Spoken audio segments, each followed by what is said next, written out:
Hello, everybody, and welcome to this week's edition of Claims Casting with Thomas. This week, I am excited to bring a very special guest, Mr. Andrew McGuire.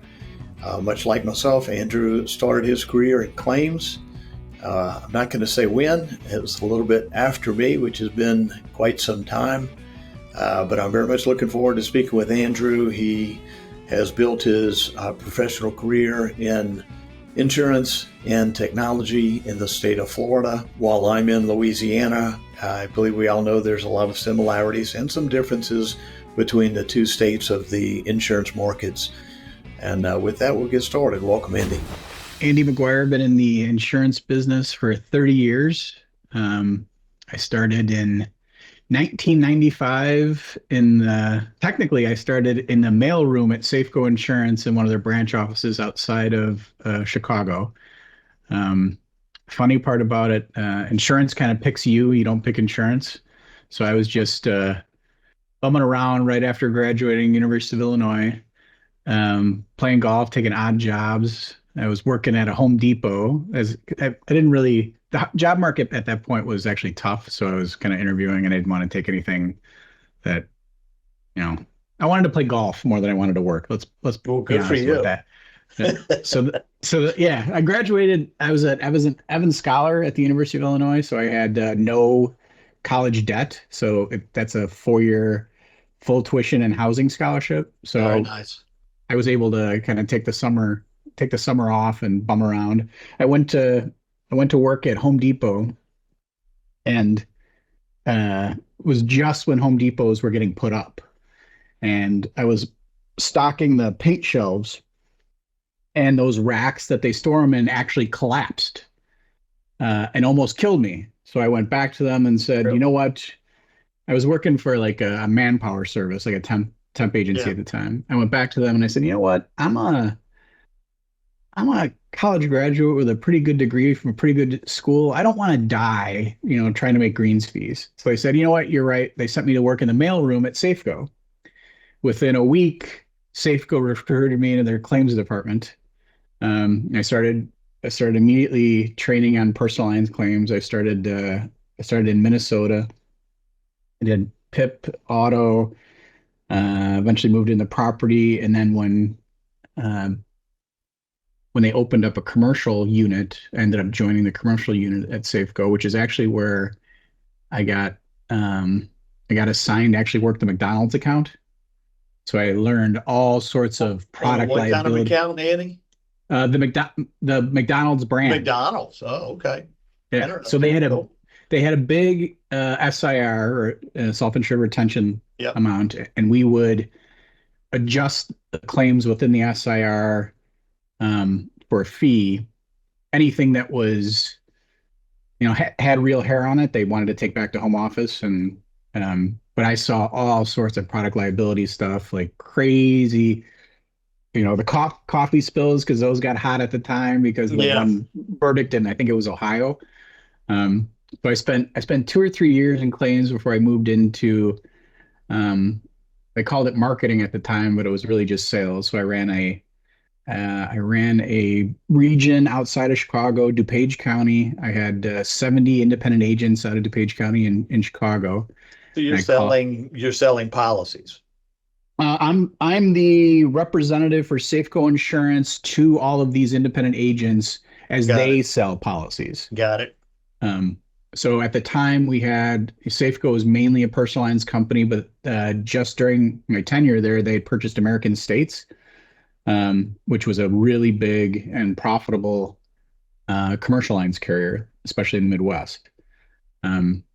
So I did that for a few years, and I finally said, you know what? Like, I don't know if I really want to work for the quote unquote man. I want to go to work for myself. So I joined one of the agencies that I was calling on, a relatively small shop. He didn't really understand his expense ratio and kind of the basics of, he was really good at sales. Let me put it that way. He had built a really successful agency, but he didn't have the knowledge of how everything should function within his agency, what he should be paying for things, what software should look like, how much he should be investing in technology on a year-to-year basis. So he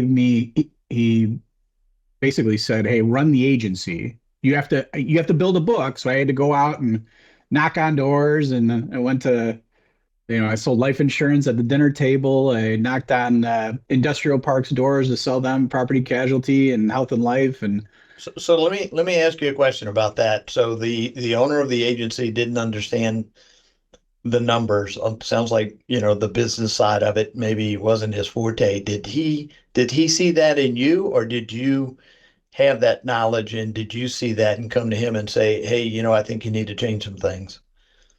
uh, both. So he was one of the agents that I was calling on when I was a Safeco rep, and I was really spending time with him to help him understand what all of his numbers should be. Like I think when I got there, he was running like a 40 something expense ratio. So I started showing him like revenues relative to expenses. We got to cut this down. So because he was also having a hard time like making. He was a really successful direct writer for a pretty big brand in the Midwest, and he came out of that and became an independent agent. But he had all that support from the direct writer originally, so he didn't have to run his own business. So he really didn't Mm-hmm. have like a background in that. And Mm-hmm. you know, Safeco back then was an incredible training company, like from claims to sales. They sent us all out to Seattle and then one time into LA just as a whole sales team and taught us all this stuff. Like, basically you had to memorize, how an agency in Safeco's eyes, how an agency should work, what a successful agency looks like, how do you get people to write more business, all that. So I identified him as having this gap. I wanted to get out of the carrier side, ironically enough. Um, and I went and started running his agency. So kind of make a long story short, really successful, built a book of business. Um, but I was really young at the time. So I was still in my 20s, my late 20s at this point. Maybe just had my 30th birthday. I was sitting in my office and I took over all the carrier relationships. Because I was all about how do we maximize profit share income, like what do we got to do? So I was actually really driving the economic discussions with the carriers instead of just going out and having a beer with the carrier rep. Right.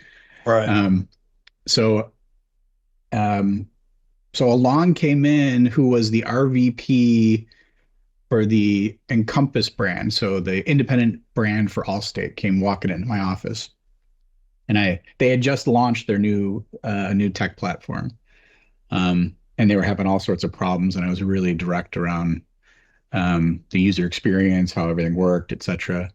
And he invited me. He basically asked me, "What are you doing working on the agency side? You should come to the carrier side." But I didn't want to, like, marketing and sales on the carrier side wasn't my thing. But he actually had me interview with the product vice president, a guy by the name of Greg Meyer at Encompass. Um, and I ended up going to work in the product management organization at Encompass for Allstate for Greg Meyer, who I ended up working 10 years with in different companies. So I learned product pricing, underwriting, IT implementation, kind of all at Allstate. Um, and then from there, we left and we went to Zurich, North America, where I started there at small So you say commercial. we, Greg and you left Greg, together? yeah, Yeah. that's So exactly right. y'all had a partnership formed at that point, and you guys wanted to go out and do some cool stuff together. That's exactly right. We were trying to Yeah. figure out, like, how do we, is there a way to run a business within a business where we can have some autonomy and make some decisions and really, as I'm sure you get into a big company, someone that has an entrepreneurial spirit, it's all Yeah. about speed, right? Like, Yeah. how fast can we attack the market? We see an opportunity, can we move on it? Because most of the time in really big companies, by the time you see the opportunity, you sell it internally, and you try to execute, that opportunity has really shrunk quite a bit, right? It's Like, going. yeah, that's exactly right. And to some extent, Somebody else is sometimes on they're the head. gone. That's exactly right. Right. Yeah. So we had that opportunity at Zurich because of small business there um, was a tough entity for them. They were really built around kind of the large middle markets, global stuff at Zurich. That was the majority of their premium. So I led I led product there as well as underwriting, um, countrywide, for that. Um, so when they sold small business to farmers. When that happened, I got assigned to their technical center. So I worked for the chief underwriting officer, by a great guy by the name of Tim Carter, out of the UK. And I ended up setting up a business for Zurich with a gentleman by the name of Vince Tizio, out in New York, where we were attacking the space that was between small business and middle markets. Zurich had entitled it the white space. Um, I can't remember exactly what it was. It was under 100 employees, but greater than 50 was really kind of that space. Um, Premiums are too small for middle market carriers to really care about, but big enough where small business was kind of at the end of the small business appetite. Well, So we roll. I would say that's probably, 90% of the business market, if not more, right? I mean, I don't even know if the 80/20 rule applies to business there, but, last I heard that, the larger businesses or, to say the opposite, the small businesses, meaning really any entity with less than 50 employees is probably 95% of the labor force. Yeah, It's, and it's really skewed. at the time, small business for Zurich farmers, and obviously things change, was I think 25 employees was the max from an auto standpoint, and I just remember this from doing it. Our average employee count on our auto book of business was like 5 employees. Yeah. Like it was really small business was really small. It was kind of like sole proprietors, um, and individuals, quite frankly, in that space. Really, where Progressive kind of made their mark, coming up, but it was really on the sole props and kind of small commercial auto accounts. That was really what it was. So we built some products, and the really cool part about that was I got involved with Zurich. I own the underwriting and business approach to actually developing their first predictive models for commercial. So I did the variable selection for, work comp, general liability, commercial property, and auto. And the business that we had started, um, was the first business we were implementing them. So I was traveling out to New York on a pretty regular basis, helping what were like old school middle market underwriters try to understand, predictive models generating a technical price. Because back then we didn't really talk about technical price very much. It was, you know, really everything was market price. I really, as an underwriter, I really like this risk. The market's at X. I need to be 10% less. So I'm going to credit this account 10% just to be able to get it in the door or whatever that number needs to be. So were you guys thinking about telematics at that point in time? Yeah, I ran into so Zurich at the time, and they were pretty far ahead relative. Like they were working with, um, Volvo in Sweden, on trucks and trucking, as well as they were involved with the Swedish government around putting in, um, kind of telemetrics, but within the street, so they could like monitor speeds and things like that. It was really interesting, just for Volvos. So it was like an experiment. This is way back. Hmm. This is over 25 years So ago, this I is an think. external device that the government set up on the street and it communicated with a Volvo? Yes, it's exactly right. It was providing I've data. The whole never heard of point of that. it, the whole point of it at the time was just to collect data. Yeah. Now on the trucking side, we were running, full force at some form of telematics, because at the time in trucking, you still had kind of the paper books that truckers needed to fill out. God, Mm. I'm really dating myself. You'd be surprised. I think a lot of them are still like that today, or at least I know of some. Yeah. So, but not they were at the time they were the larger trucking accounts that actually had fleets were transitioning to more electronic surveillance of their truckers. which we were starting to get access to and developing kind of risk management programs around. A gentleman by the name of Jim Noble ran that for Zurich. He's out there in a startup right now, kind of doing the same thing this many years later. Like really, really sharp guy when it comes to that kind of stuff. I was really blessed to run into some of the talent I did at Zurich for sure. But anyway, so after that, I left Zurich, I was still in Chicago for this, and I joined Fireman's Fund, where originally I was recruited into Fireman's Fund to build the Allianz brand products for the United States. Um, Basically, and this it's probably not every country, but the the Germans were a little annoyed that the Allianz brand in the United States was Fireman's Fund, right? Because they were spending a ton of money on branding in Europe, right? When you go to Europe and you go to Germany, go to France and Spain, Allianz is the Allstate, the State Farm of Europe, right? Yeah. So they're spending, millions, if not billions, in marketing, and they're not getting any benefit in the United States, which is one of the largest insurance markets. So it was really like this rock in their shoe. Like, how can we do better here? So they I wanted can understand why. Yeah, right. But Fireman's Fund they were a high value personal lines player, right? They weren't Allstate. They were Chubb at the time. So they hired me to start building personal lines products for that were Allianz branded, so just standard auto and home products. So we built the products, we priced them, we got everything done, but the IT didn't really come together for us to get them launched. That's a very long story. Like, they just made, my opinion, they invested in the wrong system where they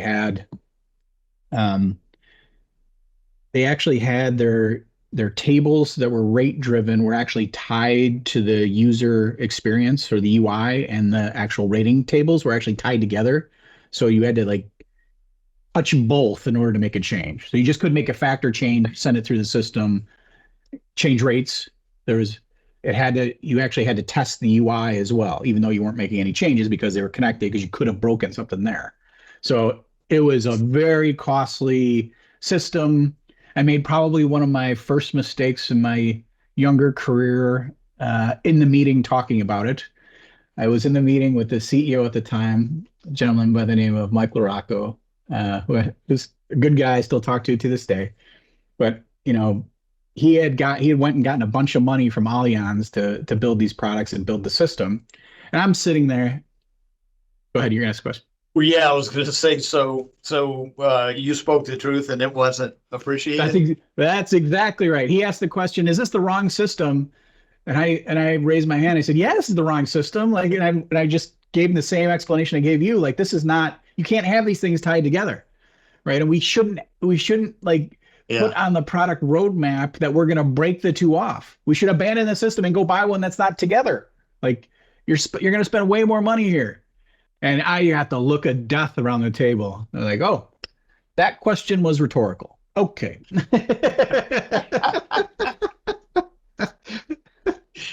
That's funny.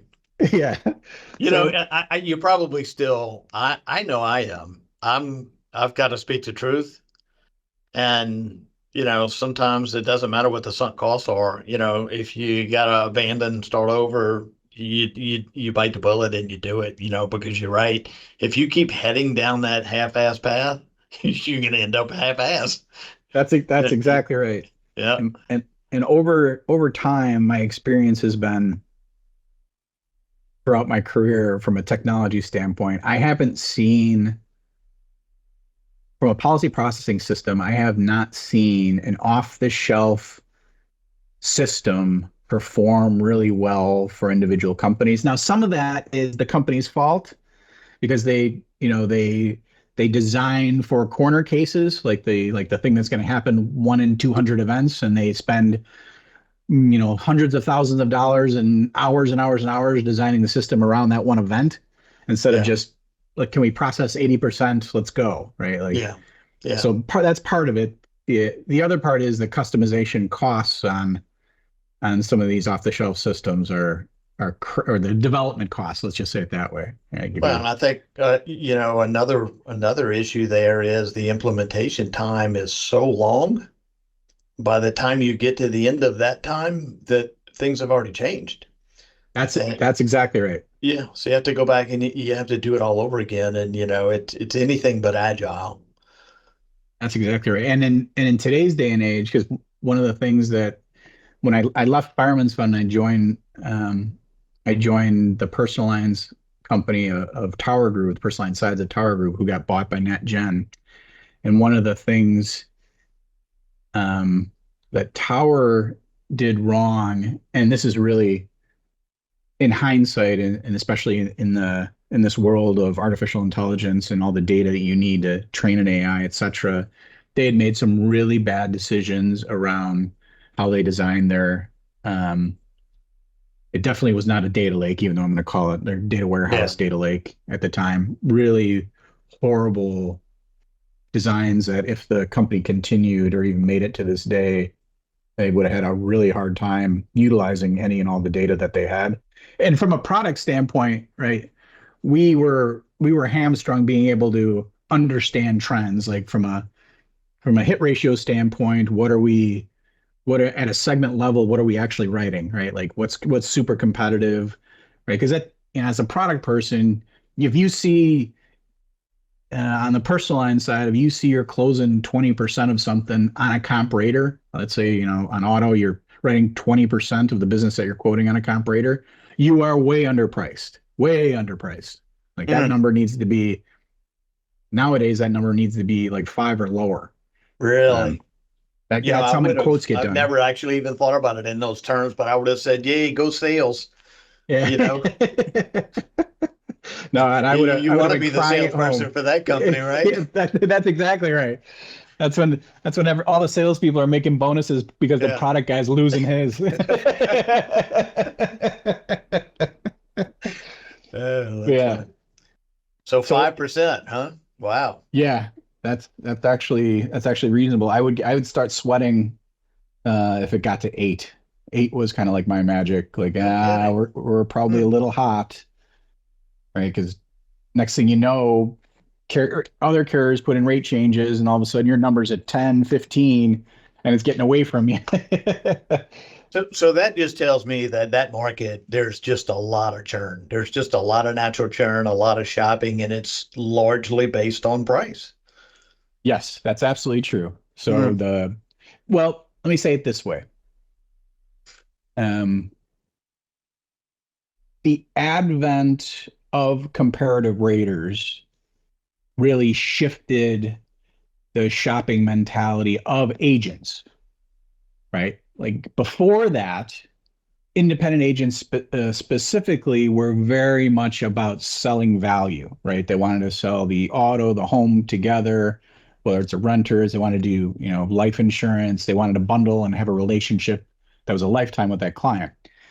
Comp raters combined with the Geicos and the Progressives of the world, right? Like that kind of dynamic on a direct to consumer basis has really made auto insurance specifically very transactional, like, and it's Yeah. commoditized Let, it quite a bit. let me ask you a question about that. Those comparators, is that something that most carriers, or let me rephrase, if a carrier did not want to be one of the companies that was analyzed, could they opt out of that, or can they legally prohibit someone from showing their rates? Or and if they could, would they want to, or do they choose to participate because they get so much profile?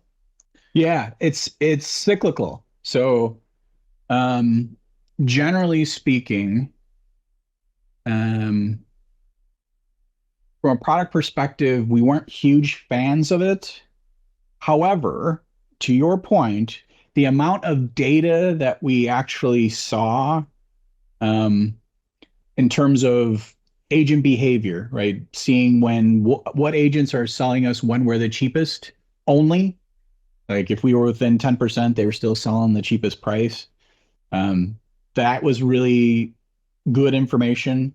Mm. how we were performing and what our pricing was showing up in the shoot on individual segments like youthful drivers, multi-car, like those types of things. The information and you need large numbers for it to be meaningful. Sure. Um, so the comparators were really good with that. However, you know, and since 19 or let's call it 2000, since 2000 until 2020, call it 2022, that market has been soft. Right. So it's always just been, can you get in the consideration set so you can sell it? And everyone was super confident in their ability to price. 2022 supply chain plus inflation, everyone got way behind in their loss costs. So, every headline in every state, not just in Florida and I'm sure not just in Louisiana, but in every state, you're seeing articles coming out about, the cost of insurance, both auto and home, but auto's getting beat Yeah. too Oh, no now. doubt. I feel it. Yeah. So what a lot of carriers did, especially the large national independent agent carriers, took themselves off the comparator, right, to slow growth so that they could get their rates in line to be able to grow again. Now, some of them haven't decided to come back on the comparator yet. One of the things that you would see as a carrier on the carrier side is, I know a lot of this is off topic from what we want to talk about, but um, if an agent Okay, comes in, it's insurance and it's good stuff, and there'll be people out there that'll pick up on it and like to hear it. So I don't mind going down rabbit holes. But it is so interesting, because like I'm a claims guy. But when I talk about these things, it's enlightening to hear all these nuanced ways that insurance is sold and brought to market. And it makes you think. And I have wondered about those guys because I think about, kayak for travel, and it's almost it would be the equivalent of a comparator of a comparator. right, And so on the insurance side, I always wondered, do these carriers really want that information out there? Because, sometimes it can be confusing and it can be in conflict and it may show a different number. I don't use these airline travel services because I just find I can get a better deal by going direct to the airline. And if I can't get it online, then I'll call. So there is an element of convenience there, but I don't like I don't like the product that I end up with. It looks like a good price, but it's not really what I need and how I like to travel. So yeah, I would think that, it's analogous to insurance in some ways. yeah, I especially auto insurance for sure. I Yeah. think Yeah. Yeah. properties property, as you know, is a whole different ball game, especially Yeah. in cat exposed areas. That's more about underwriting than it is about pricing. Yeah. Okay, like And I don't know if I mentioned to you the last time that we spoke, but it was about that time I had gotten my renewal. And, my house it's a little bit under 5,000 square feet. So it's a fairly big house, but it's got everything that you would look for in a house that's strong and well built and, in a good area, other than the fact that I'm in Louisiana. But when I moved into that house 18 years ago, I believe my insurance was about 4,500 a year. Not including the flood, obviously. Last year it was 12.5, and this year it went to 16. wow. Yeah, we're seeing the same thing. Our house is about half the size of yours. We went from 2,000 to 4,000 to 6,000 this year. I mean, it's tough.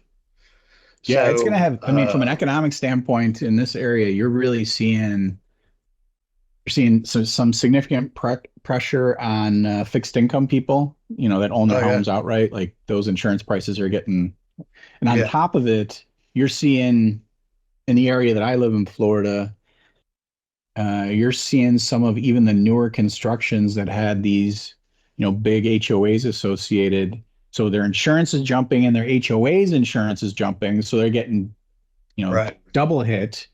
And if you have a condo on the coast nowadays, yeah, I'm seeing a lot of fixed income people leaving on Yeah, I the read an article condos. the other day. It might have been Zillow data. I'm not sure where the data came from, but it compared all of the listings for condos in the country to that of Florida, and Florida had the highest rate of those that were on a discount to list. So yeah, the condo is particularly problematic, and from what I understand, it's in large part due to the neglect and the failure to maintain over the years. And, that's being looked at with a whole lot more scrutiny now. And carriers are seeing that after the payout on Ida and the other recent events, and they're understanding the risk profile a lot better, I think is what happens. And, with that comes a price increase. So yeah, I Yeah. mean, if you're on a fixed income and you move to Florida to go live out your glory days, Yeah, feel it's you. exactly what we're seeing. Like my mother-in-law is having that exact issue on their house. The HOAs are going through the roof as well as their homeowners insurance. So at what point So did you end up in your career, and how did that land you in Florida? real good question. Ever since I was with Fireman's Fund or Allianz, I was working on products in Florida, but not in Florida. So I've been um, historically, I've been of the opinion in Florida that you couldn't get the appropriate return of the capital that you had to put in place to make Florida a good state to enter. And it's for a lot of the same reasons that have caused the problems today, right? Like, citizens being the carrier of last resort. However, they're also the low cost provider. Like that's not a market you want to play in, right? Like, so there's a, there's a lot of that dynamic that Which is a whole nother um, conversation. that's exactly right. So I'd been tinkering with Florida. As a matter of fact, that we actually raised rates on unknowingly. Actually, we didn't raise rates. We non-renewed for catastrophe. At the time, the chief actuary for the Florida OIR. Uh, I got a call from the OIR on that. Like why are you not renewing my house? Like, oh, sorry about that. Like, so that was an adventure. He was actually really good about it though. He literally Sure. was just it was really just curiosity. He wanted to understand. Yeah, Like, yeah, yeah, I'm yeah. sure part of it was like a backdoor audit as are you actually following all the rules in Florida here? Yeah.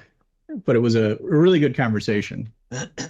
Um, but then I came here really 5 years ago when I moved to Florida. I met my wife and who was a Floridian, born and bred in Tampa, um, born and raised, I should say, in Tampa. Um, so she's a unicorn. So I moved here. We started an Insurtech company. So we found a company called the name of Peak Six. Not quite a VC firm, not quite a PE firm. You More, founded it, right? we founded the Insurtech Founded company, it. but Yeah. I yeah, wasn't sure but if you said you found it and maybe acquired it, or if you founded it. yeah. So we founded Peak Six Insurtech, which is an arm of a larger firm by the name of Peak Six. So we were the only insurance I see. operation of Peak Six. We went out and acquired a few assets to put those in, and the whole goal was to kind of bring them together to create more of a data ecosystem, so that we were positioned well for machine learning at the time. Now, really, everyone talks about machine learning in terms of artificial intelligence. So Yeah. we could because we had, call it, $500 million or more under of premium underneath the kind of all the houses. So the data that we were going to be able to mine, we really thought the long-term play was our company would look more like a data company than it would a distribution technology company. Just because I believe, data data is the new gold. It's the new oil. Like it's going to power everything. Um, so if you can create something that all it does is consume data, um, even though you're providing services around it, right? Like you're selling insurance, you're transacting on the platform, you got all of these activities occurring, but all of those activities are being stored. So you're seeing, so we owned retail distribution, we owned wholesale distribution, we owned a policy processing system, as well as a BPO or business processing operation. So we could see for any given transaction, we could see the interaction with the agent on the platform on the retail side. We could see some of the carrier information as it related to that agent. We could see kind of all the quotes coming in into the market because we own the retail side. We could see the appetite of kind of the E&S market relative to retail. So we were building this really nice um, data ecosystem when I think it was like, well, I can't remember the exact date, but it was a Friday in October of 22 when the cost of capital changed overnight. Mm, And the investors that we were working with turned from literally within, I got yelled at in June about to not care about profits, to just grow, grow, grow, grow, grow. that grow at all costs. Yep. To Money's cheap. going into November for 23 planning, asking me why we weren't profitable. It was like, okay. Yeah. Pivot, So pivot.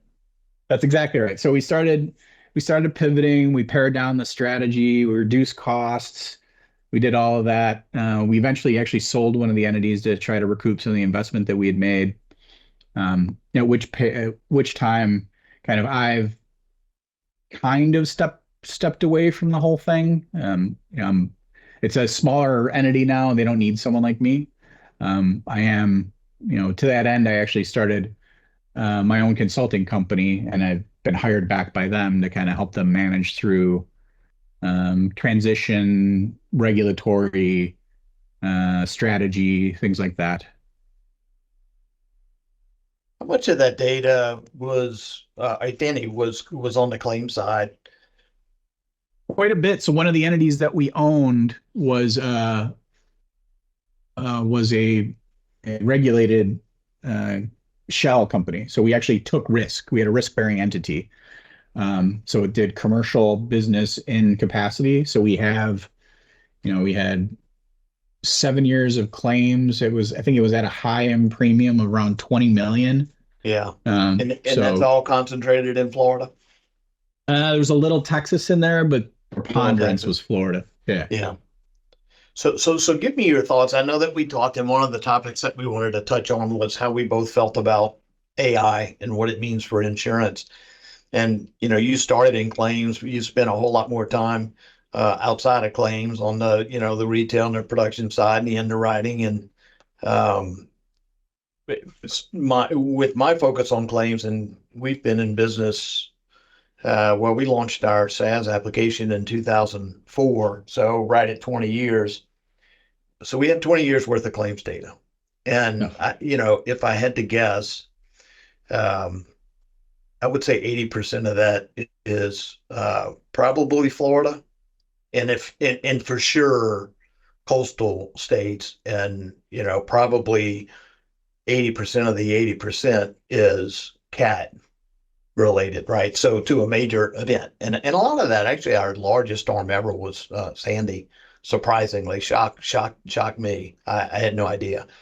But a lot of data from Sandy, but the Carolinas on down, Florida, Texas, Louisiana, Alabama. Yeah. And I'm trying to figure out what to do with it. So we have Oh, we have the rights to it, and on an anonymized basis, of course. But there's some really key insights on that. So I've always thought that we would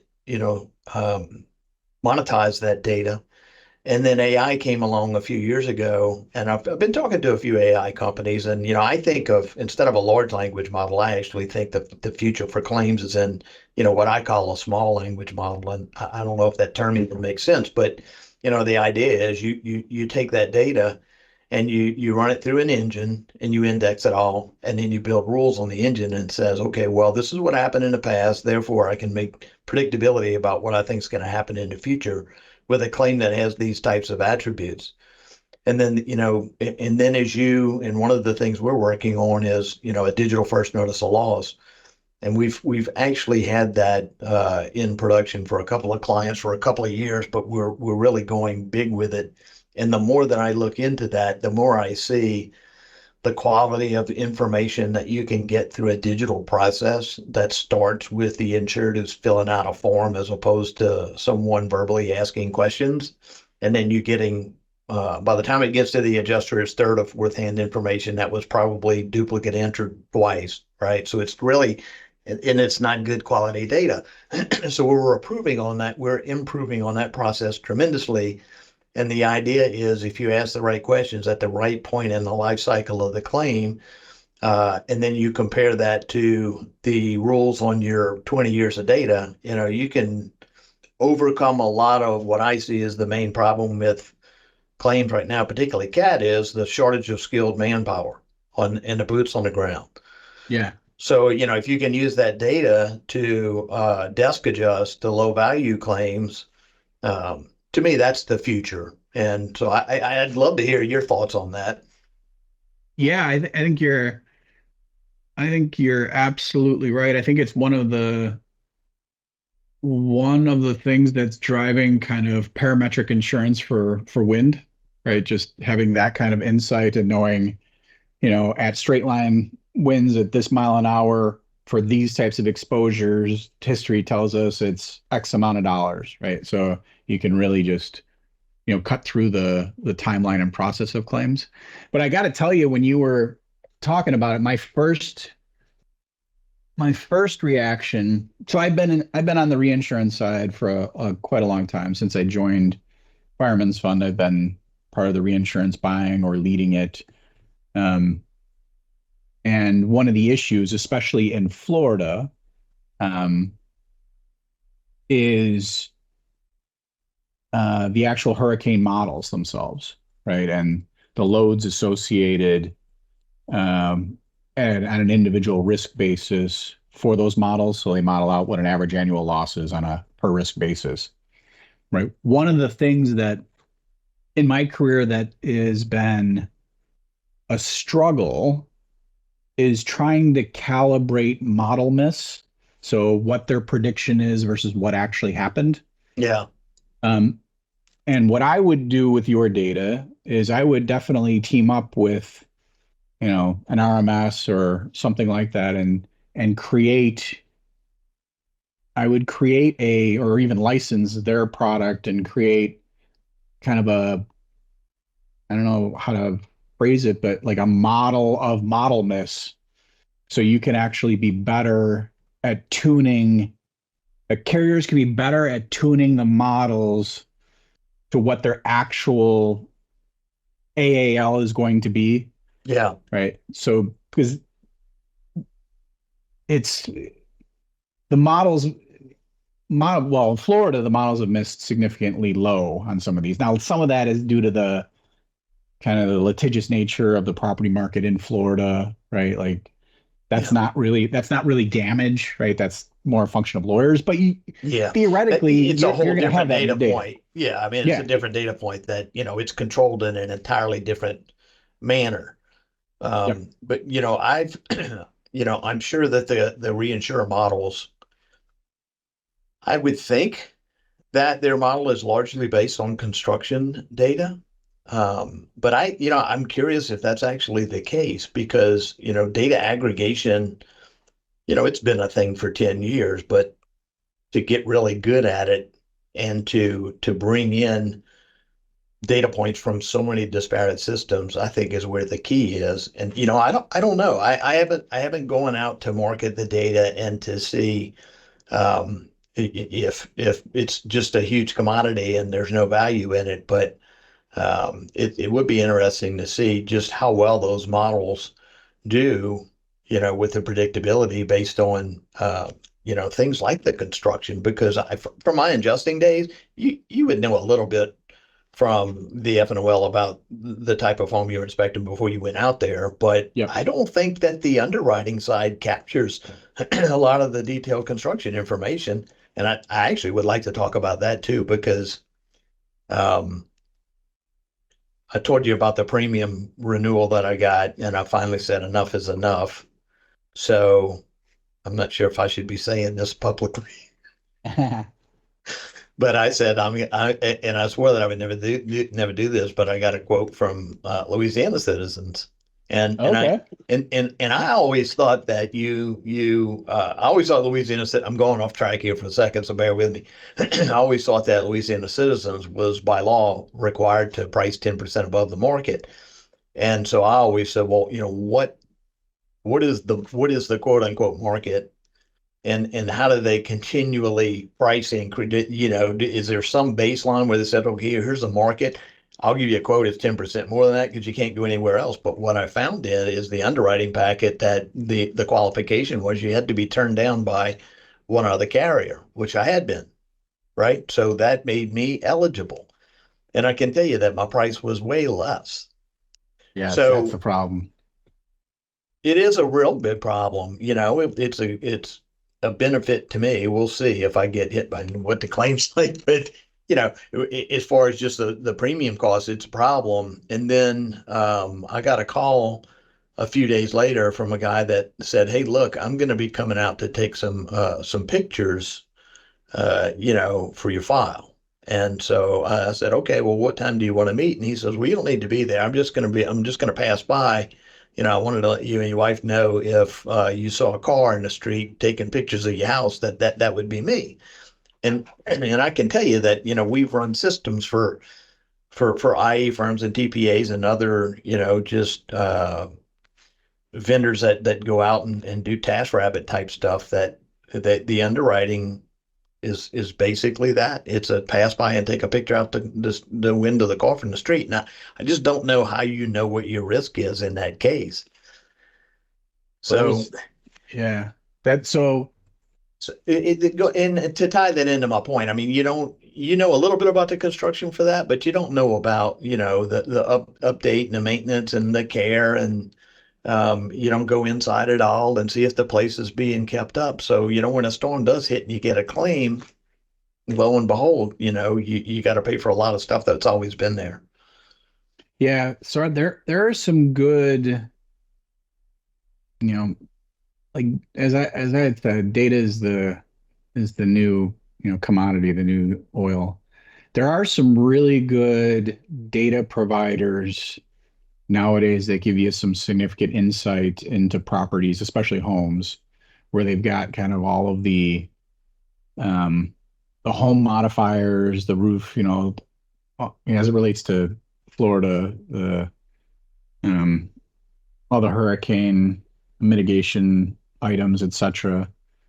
Um, and then they've married that with aerial photography. So whether it's satellite imagery or drone, a lot of people are doing drone nowadays. Yeah. Um, so those two things kind of combined with kind of historical loss data, and on top of it, you're kind of underwriting the person through credit and other things to trying to get as a surrogate to how the inside of the house is kept, right? That's kind of the perspective. Um, so I think there's probably a better view of risk today than when I started in the business, especially on homes, right? Because I agree with you, right? That, the old school ways of taking photos. Like I don't know any agents that go take photos of homes anymore. Like I just like they'll go onto Zillow and grab the photo, or right, like no one's actually doing the legwork anymore. Go to Google Streets or whatever it is. So it's not because they don't want to get some assessment of the condition. It's just easier to get it from other sources that's deemed sufficient. That's exactly right. Because I know this for fact. Underwriting, there are some underwriters and companies that use Google Maps and Street View to actually review the houses. Yeah. So they're not even, some subscribe to the drone imagery to take a look at, tree overhang and things like that. Um, Condition of roofs, and some of the fidelity on this stuff um, is Yeah. really, really Yeah. good. Yeah. And there's a company out there. Um, they're called Zesty AI. They have taken all of that data and built artificial intelligence around risk selection. So they predict loss frequency and loss severity on any given property, given the images that they have, as well as kind of the historical claims data that they have access to, et cetera. So that's actually probably, in my mind, now this was like 2 years ago, that was the cutting edge of underwriting, being able to hook Yeah. into, because one of the things that I wanted them to do was to, like, in the policy processing system, put up the image of the house as well as the property score and kind of the attributes, et cetera. So an underwriter could actually physically look at what they're Yeah. insuring and the data itself. Um, Especially in coastal cat exposed area, like you do want underwriters looking at the properties, right? Because you get hip versus gable, you got all that Yeah. stuff that really adds complexity. And um, but I think this is a long way of answering the data that you have, and this is probably one of the problems we have in insurance to some extent, except for like a State Farm or someone, right? A lot of people have pools of, call it expertise, expert data.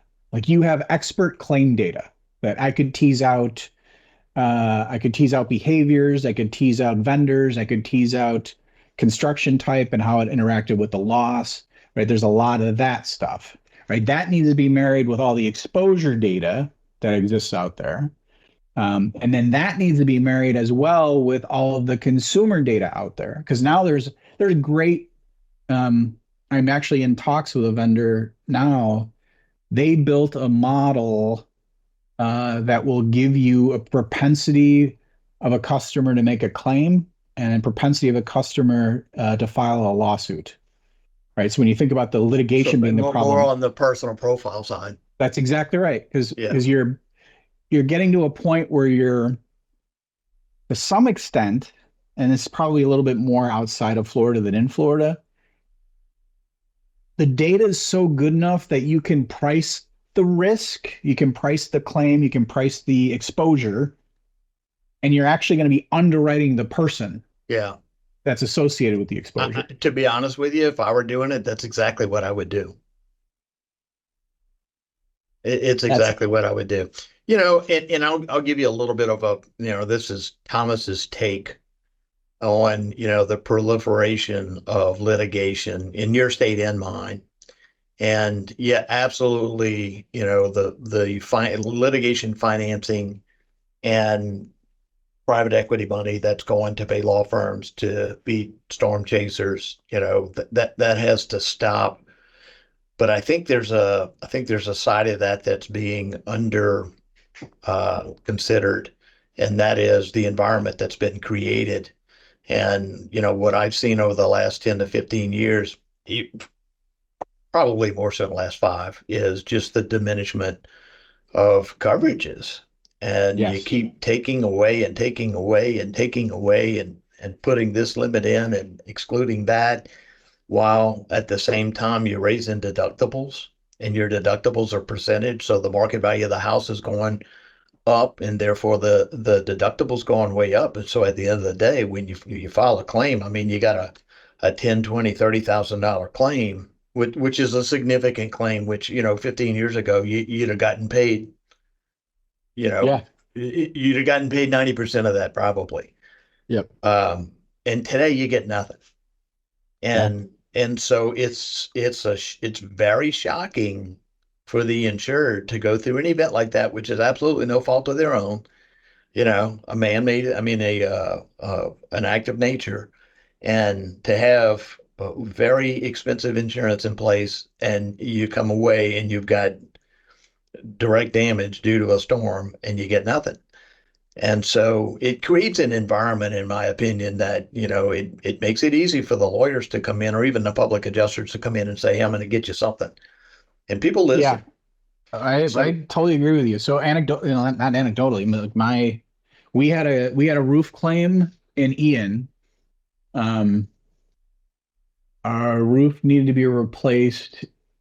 The cost to replace our roof was right around 25,000. Our deductible was like 24 and some change. there you go.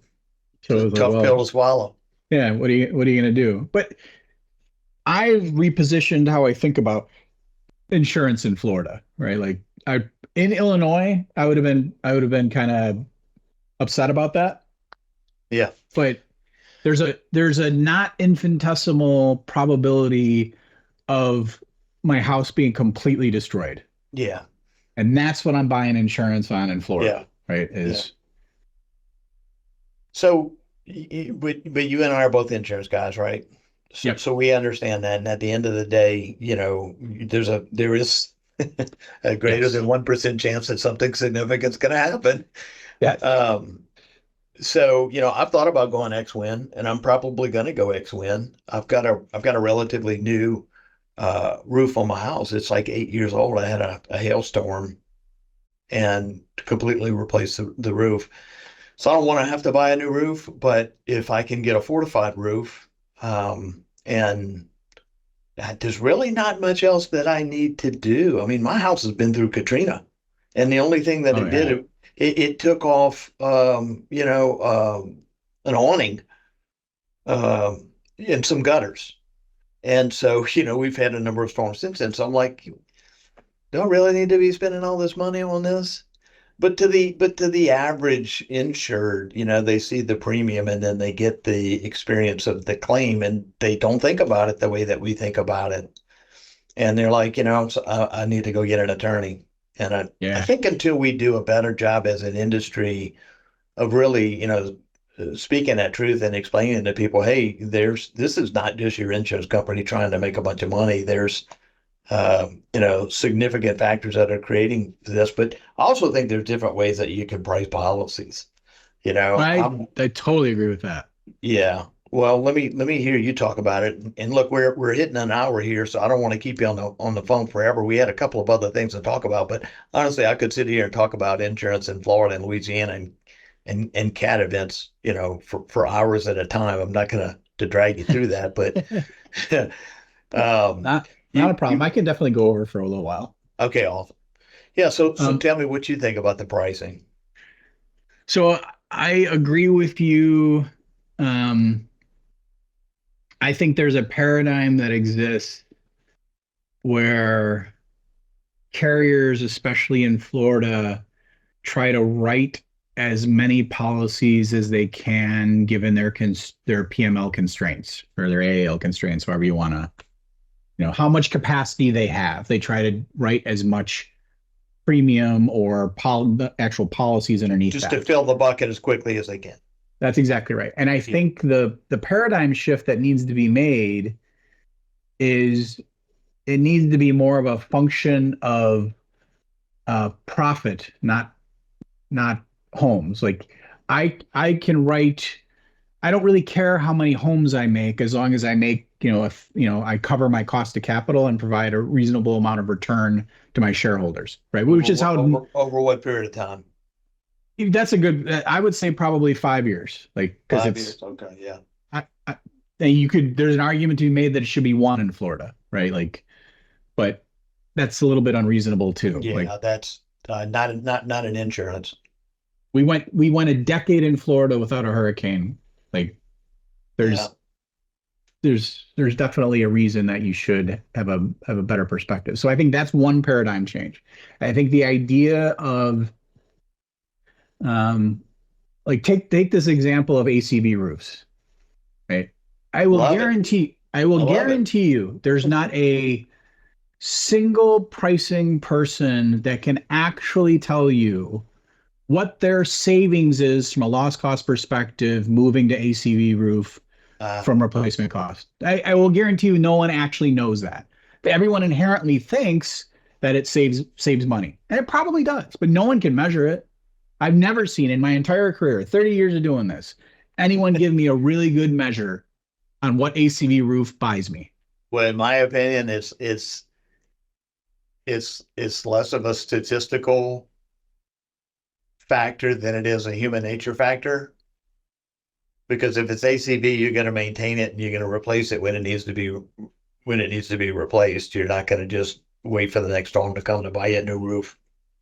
Well, so that leads to my next point. I think one of the issues that we have now in Florida specifically, and this may apply to Louisiana as well, is that because of the kind of the fraud or claims inflation or whatever you want to call it, there over the years here, the claiming process has become completely adversarial between carrier and insured. 100%. Right? Until you start to solve that, right, where you actually have carriers that don't their inherent belief right now in Florida, and I just witnessed coming through the hurricanes Ian, and we've got, or we had, or I had, call it close to 300 million of premium in Florida alone. Right. So I have had a lot of customers in Florida. So I dealt with a lot of carriers during Ian.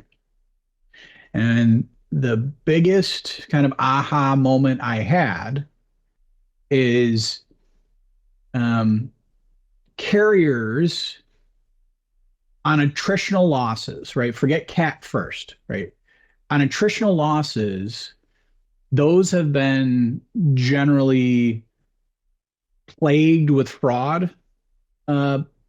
And so every interaction the carrier takes is one of suspicion to the insured. Like, Yeah. what is this insured trying to do? Yeah. Right. Now, unfortunately, when you go years having to deal with that, you've conditioned or created a culture where in a cat event, you're bringing that thought process through. Right. And in a cat event, those are like the fraudsters are the tails, right? Yeah. They're not the main point under the curve. Like they didn't make up the hurricane. That's exactly right. There's no no one turned on the water and walked away and let it that is such a great point. And I feel that way all the time. I'm like, oh my God, this is why the people bought the insurance and they had nothing to do with this. It's a natural disaster.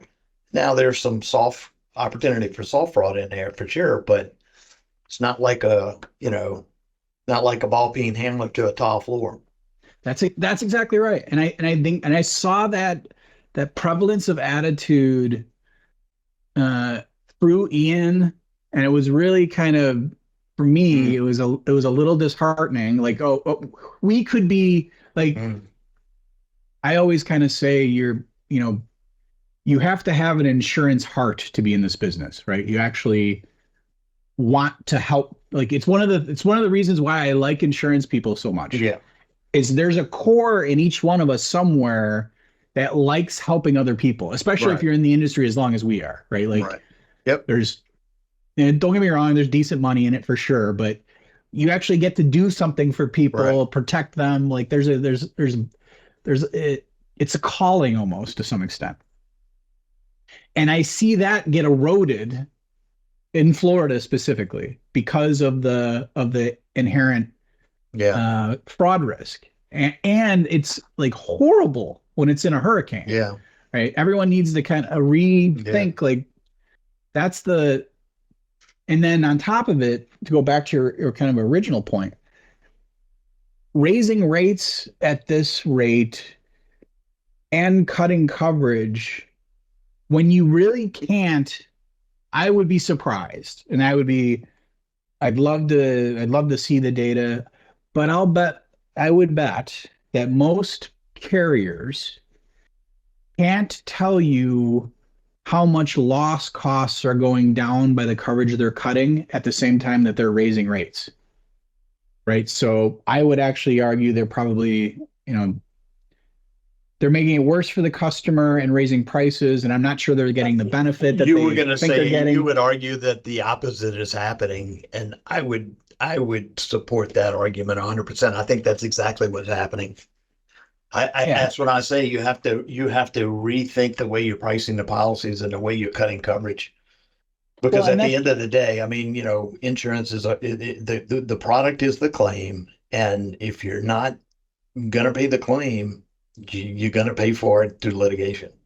that's why I think the real future is pricing the property and the exposure, right? Regardless of whether it's replacement cost on roof or, whatever wind damage on your pool cage or whatever it is, right? Like having those options available, but really pricing and underwriting the individual, Mhm. right? We've got so much data as it relates through social, um, through all the cookies that are presented in your browser. Like there's a lot of like some of that stuff is marginally on the line from privacy invasion for sure, but there is stuff that's clearly on the right side that doesn't get into that kind of morass that is usable, Yeah. right? So there's the privacy concern issue, but there's also, there's greater public issues around using data that's definitely in the public domain for the wrong purpose. Some of the California stuff that gets into the credit ratings and all that. So, Yeah. I mean, I'm with you. Like I said earlier, it's about the person as much as the premise. And Uh, I think in highly litigious areas like Florida, it's 100%. it's way more about the person. Yeah. Yeah. And then I also think that the industry is in general, every billboard you pass and every TV commercial, not just sporting events, but I mean, everything is a plaintiff attorney advertising on, come get your free money. And the insurance industry doesn't do anything to combat that. No. There's very few of the commercials that you see really talk about the claim handling aspect of it. But I think we really need to come together and, I don't know if it's the Triple I or whatever the national organization might be to have a really educational campaign that teaches some people about the cost of insurance fraud. I couldn't agree more. Like in Florida, and I'm gonna get the statistic wrong, but like I think Florida accounts for, I want to say like 9% of all Yeah, claims or yeah, in, but accounts for like 90% of the yeah, litigation, yeah, right? it, And it, therefore the litigation drives your premiums, right? yeah. And it took, and there was actually not a single commercial, whether it be an election commercial, an insurance company, you name it, nothing on TV telling that story. That all had to come through um, the newspapers and kind of grassroots organizations trying to get those facts printed and or said on local news. Like Yeah. that this is exactly why I don't belong to I don't get it FAIA either. and yeah, right? Like that Yeah, I should have don't get it. been there should have been Yeah, there should have and, been and, ads and as if it's it was an election. it's not just Florida, and it's not just Louisiana, and it's not just hurricanes. It's I've heard that the litigation financing in Lahaina is going crazy, and California, everybody's pulling out of there. Um, some other state I read about the other day, and I don't even remember what the peril was, but they were pulling out of that. So, this is just going to proliferate if it's not nipped in the bud. I think it's too late to nip it in the bud. You got to start to curb it now. But I don't hear Yeah. much being done about it. No, I think well, I think everyone goes back to their, you know, risk management 101 approach, right? Like cut our coverage, tighten our underwriting, right? As if the problem's gonna, as if this is cyclical. You know what I mean?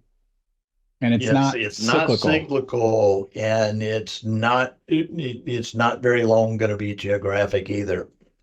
No, not at all. Yeah, Like, so how much can you can't pull back in 50 states? I think you're going to see the small companies are going to have really hard times coming up. Like the small companies going to have to figure out. I mean, they're basically the folks on fixed incomes in Florida, right? Like they've got, in essence, fixed incomes and reinsurance costs that are going higher and higher and higher because that's the driver of cost. Because in Florida, the profits for companies really aren't increasing that much Yeah. because reinsurance is just eating the rate increases. And honestly, I think that is a tremendous to market to make a bunch of money in because the premiums have gone through the roof, and you've got that type of person who's, not a fraudster, and they're willing to Yep. pay the premium, but they need better coverage now. You have to mitigate the cost of the coverage through the HOA. But that's probably not nearly as much of a drain of the pocketbook as their individual coverages. Yeah, But that's a good pool of folks to I'd want to write them. that's exactly right. And that to try to kind of wrap all this up in a bow to some extent, I think that is where. Are you familiar with Moore's Law? I'm assuming you are. Yes. Yeah. So I, we're at a point now with computing power the way it is, along with kind of these big pockets of data. We should really be we should really be into a new era of insurance. And it hasn't hit yet, mm, but risk selection and pricing and product innovation should be changing drastically right now. And what I see is companies resorting back to kind of the old way of thinking, right? Like, up, it hailed in Dallas. There, we got to get off these roofs in Dallas. We can't sell hail insurance because we had losses. Like, yeah. well, okay. Like, how about different ways of thinking about things? Like, are there new data elements that we can look at that are going to give us the view of which houses to write in an area that has hail? Do we diversify market share in given zip codes? So it's only five houses in a certain zip code because we know, That seems like a no-brainer to me. right? And all that computing power exists now, right? Like Yeah. that there doesn't have to be intervention as it relates to that. You can do portfolio, It optimization. honestly, we're thinking the same thing, and it makes me wonder if these carriers do really have a long-term vision. And I know a lot of the ones that we've talked about that are starting to pull out of some state markets, they absolutely have a long-term vision. But I'm more concerned about the state you live in and the state that I live in, and come in, write everything you can, and then if there's an event, yep, see you later. Yeah, and that's the issue, right? That's for better or worse. The national carriers do a really good job of stabilizing a market and lifting Yeah, it up, yeah, right? Like I'm yeah. not You, the you Allstate gotta you product gotta have a organization. way to No, if you're gonna encourage these companies to come in and take out all these policies, then to me there is a need for regulation to say this is what you need to adhere to from an underwriting state. And I this is what you need to do with your placement and your distribution. And don't let them just come in and take everything they can to fill the bucket as quickly as they can, because you know what's going to happen. I totally agree with you. I think two, I'll say something in defense of the carriers is the regulators need to up jump their boogie on understanding what's available in terms of data, underwriting, and pricing as well, right? Like Oh, they resort to kind of old, like they're further behind than the carriers are in terms of innovative ways of thinking so about risk. who could help them with that? Would that be the reinsurers that provide the data and the models for the I think regulators to I think use? that would be, yeah, I think there's a partnership to be had there for sure Yeah. because they're kind of a reasonable or neutral arbiter to some extent, right? Well, Like, you would think. Yeah. because they can go deploy capital somewhere else, right? Like I mean, they have fi they have all the data and all the models and the best models that's available to them because they have so much at risk.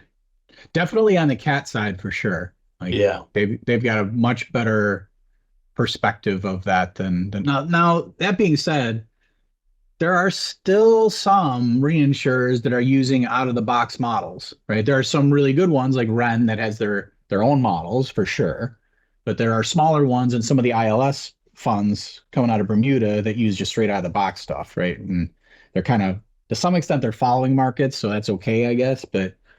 Um, but I think there's definitely you could hook up with some of the bigger reinsurers like Ren Re, for example, developing a relationship with Florida OIR and helping educate. And then to be honest with you, like if I was a regulator, I would reach out to like an all state that really doesn't do business in the state and say, let's have a conversation. Like, how do you think about this? Well, I Right? Like often wonder if those conversations are being had. And we have a new insurance commissioner in Louisiana, and he said he's reaching out to industry.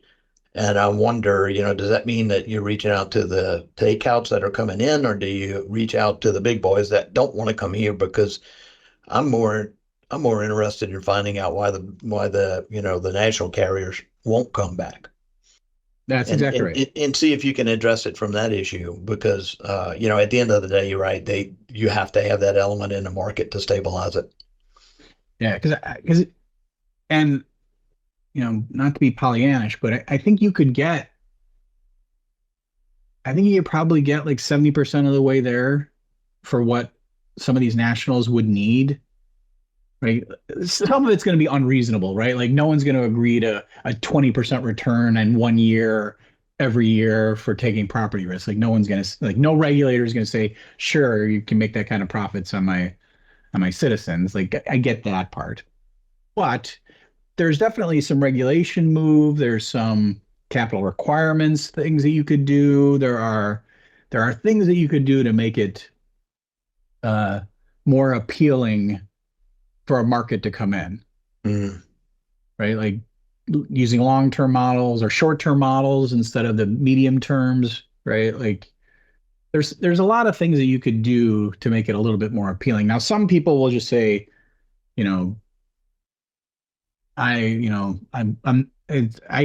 with interest rates where they're at, I'd rather buy a T-bill than take a risk on a home in Florida, right? Yeah. And that's reasonable too. If you can get a 5%, you know, 5% return at no risk, eh.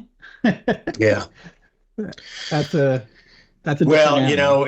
I would I'd love to spend an hour on this conversation because I'm not involved on the political side and I I'm cautious to even speak to it because honestly I don't know what I'm talking about, but I judge the future based on historic performance and it hasn't been good. I'm speaking specifically about Louisiana. And just going back to what I said earlier, when I moved into my house 18 years ago, my premium was 25% of what it is today. And we've had the same commissioner in for, that entire period of time. So, how do you grade him but an F on that? Well, On very bad claims performance and premiums that have quadrupled. You yeah. can't say he's done a good job. And then so I look at it and say, okay, what's the new guy going to do that's different? And I'm pretty much seeing the same playbook. Well, so granted I'm in Florida, but not in Louisiana, but I was really impressed that they pushed through that what was it 60 some odd percent rate change in Louisiana citizens to try to get it not to be the low cost provider at the same time. Like And it that's still is. gutsy. Yeah, I know, right? That's scary. That was scary when you said that. Because I mean Yeah. that's the big issue in Florida now. Citizens of Florida is they I think they froze the rate increase for this year until at least October or November or something. So you're still seeing like the voluntary market prices continue to rise. Citizens is relatively flat. we are seeing the population of citizen like it is coming down as carriers kind of enter the market, but the gap between the two from a pricing standpoint, like the logic of your carrier of last resort being your low cost provider, like that just So they do a Depop what 4 times a year probably. yeah, it's probably realistically it's probably three nowadays, just because of Three. just because of the reinsurers more than anything. Yeah. Yeah, your Jan 1, your 6 1, and then there's the magic date of 10 1 where you're at the end of well 10 1 has become 11 1 has become 12 1 with the end of hurricane season. Um, So 2 to 3 minute wrap up here now. Tell me a little bit more about where the focus of your consulting business is and who are you helping and yeah, how. yeah. So where I'm really focused is in on um, kind of these smaller companies that really need help understanding what their technology roadmaps are going to look like with kind of the advent of AI, as well as insurtechs having come through the kind of boom and bust in the capital markets and the impact it's had on insurtechs. Um, I'm really I've actually been helping a couple people on a gratis basis right now that have insurtechs that have investors are getting cold feet at this point. Um, that we're pouring money in, but now the cost of capital is what it is. So now they want to validate their assumptions. So I'm just kind of meeting with people, talking through the stuff that they're doing. I had a I had a pretty open, honest discussion just a couple weeks ago with someone. I just told them your idea is not going to work. Like it's just not going to work. There's a lot more of those discussions that should have happened in the last 5 years. Oh yeah, for sure. Like, that was actually why I kind of ventured into the insurtech space is one of the things when I was with the National General, one of the things that I did was I vetted especially anything that touched property. I had vetted all the insurtechs for our CEO to see if we wanted to invest in any of them or buy. Um, and uh, like great concepts, generally speaking, no practical applications. So one of the aha moments through all of this is a lot of the insurtechs didn't have anyone. They all thought insurance people were stupid, right? Like we can do this better and smarter. The insurance people just don't know what they're talking about. To some extent, you're right, for sure. Like having lived the life for sure. But you do need someone that actually understands the industry to apply your ideas to it. Yeah. Like you need I someone think that yeah, understands. it's the funniest thing that I ever read that, hey, we have a record in Guinness Book of World Records. We paid a claim in 3 seconds. Yeah, exactly. I know exactly where that's from. Yeah, I know. And I'm I had like, the exact same okay, thought. Like, what's your you loss shouldn't. ratio? Yeah, you shouldn't advertise that. Well, Andy, I really appreciate it. The conversation's been everything that I hope that it would be, and it sure goes by fast. And learned a lot, and I appreciate the time, and it's great getting to know you a little bit better. Yeah, great getting to know you too. I look forward to doing it anytime for sure. Yeah, thank you so much. Take care. All right, thanks, All Tom. right. Take care. Okay, bye.